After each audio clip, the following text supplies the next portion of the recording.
Well, yes, I'm studying physics in the University of Patras, that's in Greece. And I will briefly share with you our experience while trying to use APL to make a research paper. We actually did manage to write and publish a paper where all the results and the numerical analysis were done using APL. So I will be very brief. I will just describe why you used APL, what we did with this, and what we learned from the whole experience. So the first thing is why we did something different, why we wanted to try something new, and then why we ended up with APL.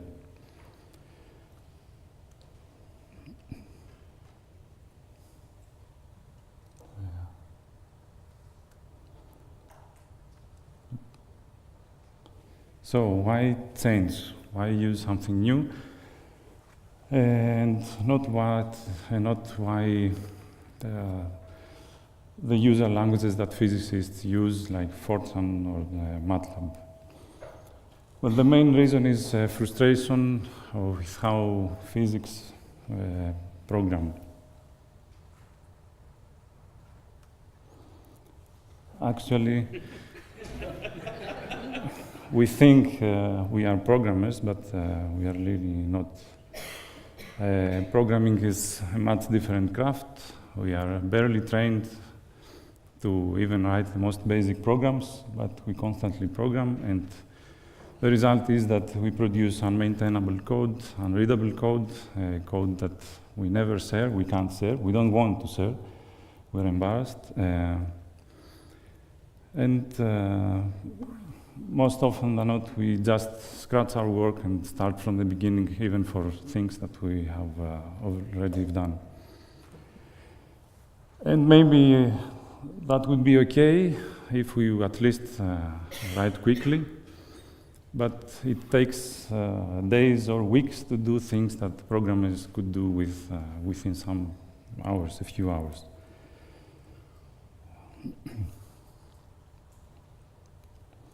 But on the other hand, we do need to write a lot. We need to try to different models, different parameter spaces.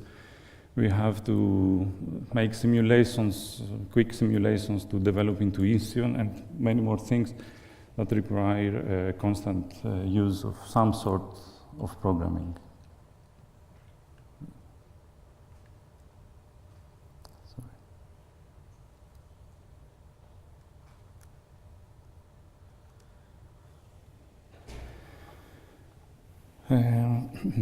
Sorry.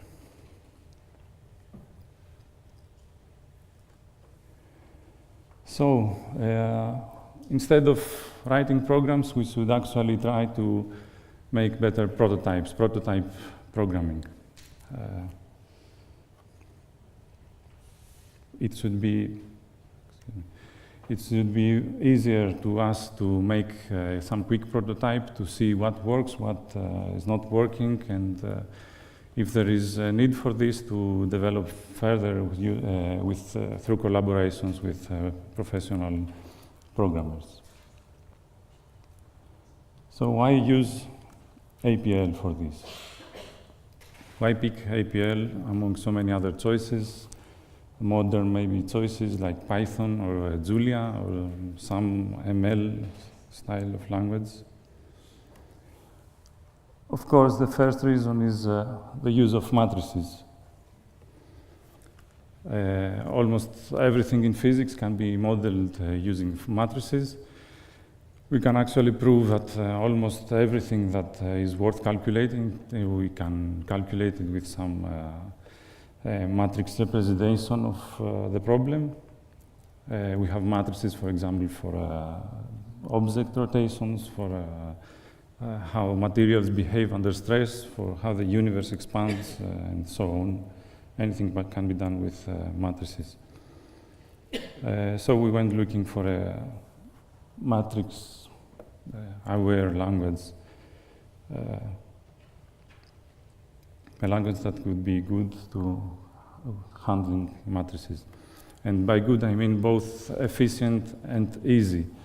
It should be very easy to use to write the matrix equation that we have. We want ideally to copy from the blackboard to the program. So as you all very well know, APL is a very good choice for matrix programming. But there are also other languages that do very well with matrices. Which brings us to the second point,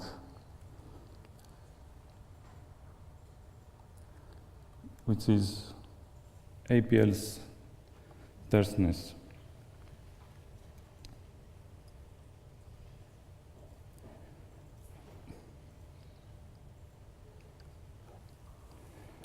In this domain, APL and the family of APL languages are the only languages I know that do so well. I haven't seen any other languages where your mathematical expressions are so close to your programming expressions. And not only the programming expressions, but only the thinking, the mathematical thinking is very good expressed through how you want to solve your problem programmatically. Of course, other functional programming languages may be already good at this, but the toolset that APL provides, the forks, the trains, the compositions, and the versatile choice of primitives really take this to a very different level.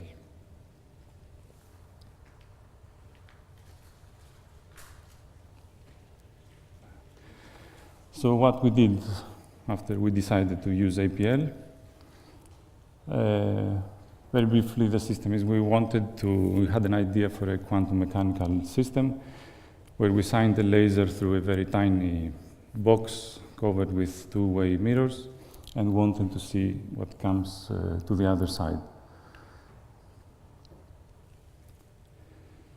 So of course we had the mathematical model for this, from which we derived matrix equations that we had to numerically solve, and this is where APL came in.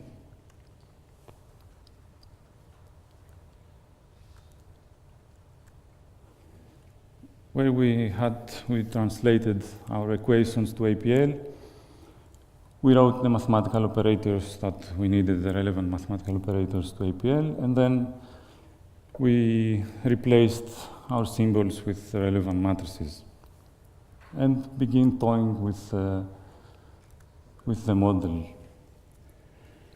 We interactively toyed using the IDE, using different parameters, different methods of solutions, making different stuff until we thought we had an idea of what we were doing.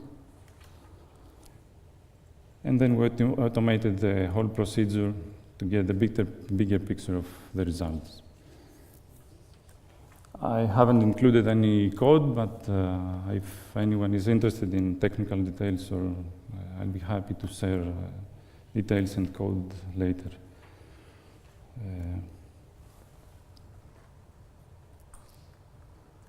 So what we learned from this?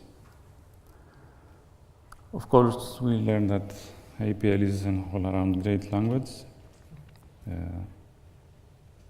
It's really fascinating to use APL. But the main takeaway point for us is that APL is very suitable for fast physics prototyping to use in physics. The IDE, the interpreter, greatly facilitates exploration of the equations, of the behavior of the equations and the solution. It's very easy and quick to make changes to the prototype. And the terseness of the expressions also helps, really helps to avoid mistakes. The underlying mathematics are made very clean and very clear to the code. It's very easy to inspect because of the terseness and to make corrections or amendments at any time during development. It's also, I found it difficult to insert breaking changes. While in FORTAN, I could spend the whole day trying to find a missing comma. That's not the case at all here. We also learned that there are still a lot of things to learn. After we had prepared the paper, I found about namespaces. I didn't know about namespaces, and other ID features that would have solved many problems and facilitate us even more.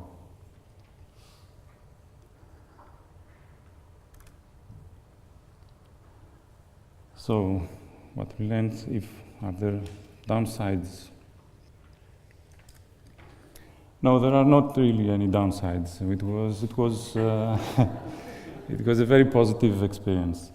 There are two maybe obvious points to make, but there are not really downsides. The first one is that we can't convince people to use it.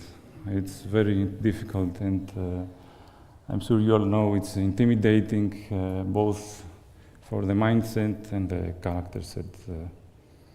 I don't know if we care about this, because as I stated, we don't share code, so we had nothing to lose anyway. But it would be nice if more people used it. And the second is that I'm not aware how we can scale things. If you have a program in a compiled language, I'm talking in relation to compiled languages, because it is evidently faster to use APL than some other interpreted language. I haven't had the chance to make benchmarks to test how this scales, if it can be scaled like FORTAN. If you want to have a bigger problem and insert more CPUs, I don't know. So that's it. Thank you. And any questions? Yeah, I'm just curious, with all these questions you've had and stuff, how did you come about APL? How? Sorry? How did you find it? I'm not sure. I went looking for other languages many times because of this frustration. I think the first time I saw APL must be in Code Golf, on the site of Code Golf. But I'm not sure. I'm always looking for other programming languages. So the second question, in your paper, did you publish APL code, or? Did I copy? In the paper you published, did you also publish the APL code? No, but I have plans to make this open. Excellent, thank you. Really two questions. One is, being that your native writing is not Latin letters, did it make a difference to you that APL does not rely on Latin letters? Is it not relying on? On Latin letters. Your native alphabet is the Greek alphabet. Yeah. So did it make a difference to you that you did not need to use English words or words typed in English characters? I'm not sure if that made any difference. Because the paper is in English anyway, so. Well, and the other way around, did it bother you that APL uses Greek characters as symbols? No, not at all. No. You said we. I'm curious, how many people were involved in doing the work? The physics team were 3 people. The programmer was just me. Okay. So you didn't convince anybody else to use it? I almost, because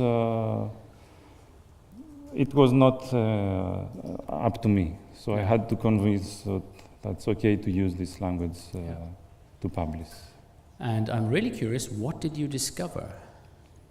What about the entanglement? There is entanglement. There is useful entanglement. Thank you. How big were the matrices you were throwing about? How? How big were the matrices you were handling for this? For this particular program, not so big. There were 13 by 13. Oh, right. Quite But small. we have to have a lot of iterations to have a good convergence. Okay. So maybe 10,000 iterations to converge for each parameter, and then we had 100 but by 100 parameter space. So it depends how you see it. The matrix, just one dot is not big deal, but the whole parameter space adds up. You mentioned terseness as an advantage of APL for you as a physicist. Why is terse better for you as a physicist? Because, as I mentioned, means less errors, faster development time, easier to amend, to correct, to test new things. I can copy one model and paste and use, make a new model. That's not the case when you use, for example, FORTAN. It's not the same copying one line to copy 10 pages of code. I imagine that you use complex vectors and matrices, Yeah, right? yeah. Would Everything is complex. Sorry? Yes, yes. Yes. Would you have used APL if it didn't have complex numbers? No, I couldn't use without.